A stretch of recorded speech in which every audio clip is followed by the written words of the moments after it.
When you ask your mother for a CZ75 and she says you already have one at home, I give you what you have at home, the SAR B6.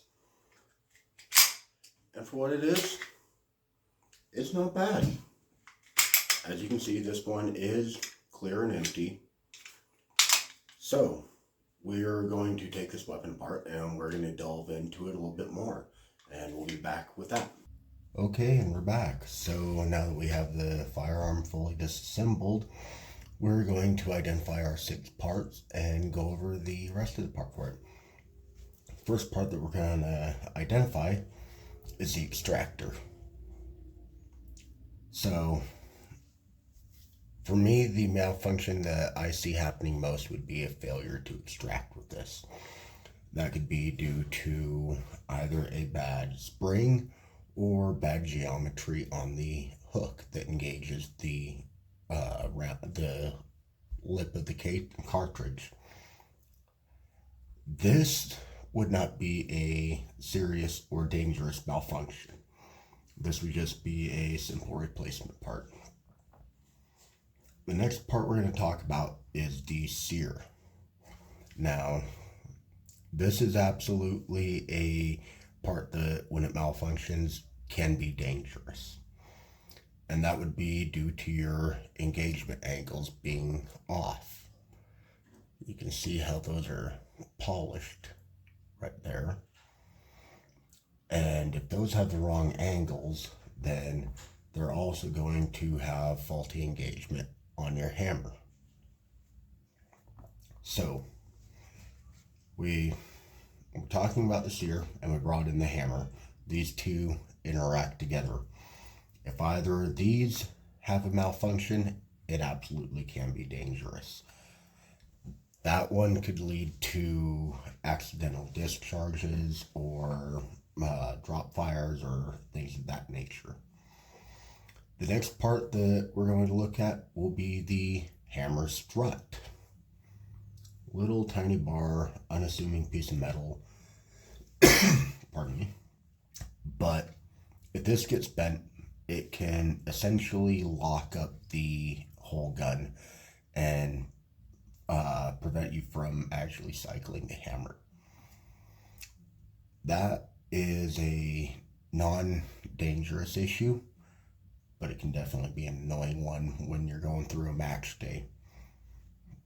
The next is our recoil spring, our recoil guide rod spring. This is a malfunction where more than likely what you're going to see is just wear and lack of pressure from the spring over time and use. Over time, the metal fatigues, the springs will wear out, and that's as simple as replacing it with a new one.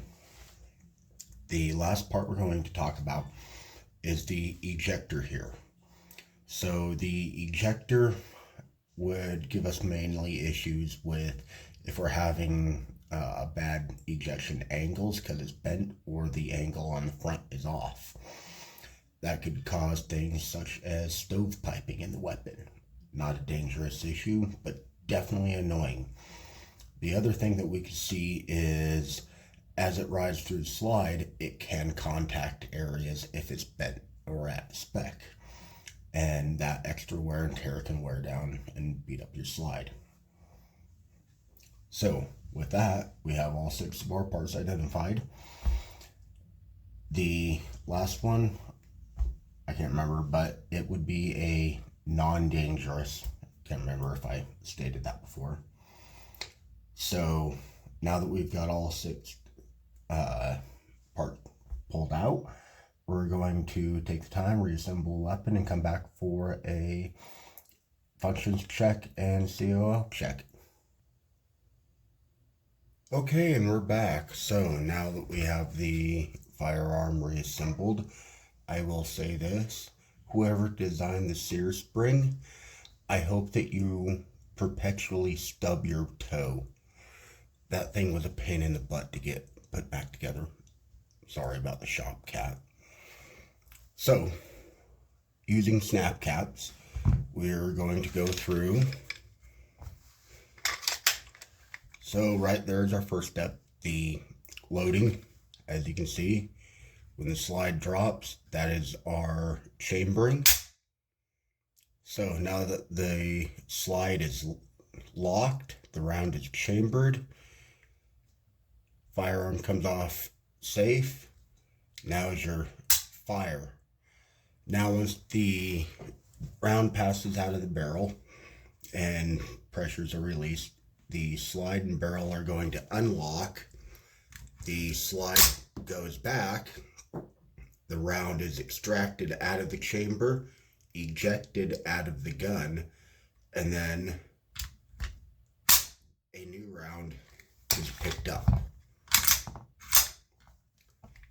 And that gives you all of your cycles of operation: feed, chamber, cock, fire, extract, eject, recock.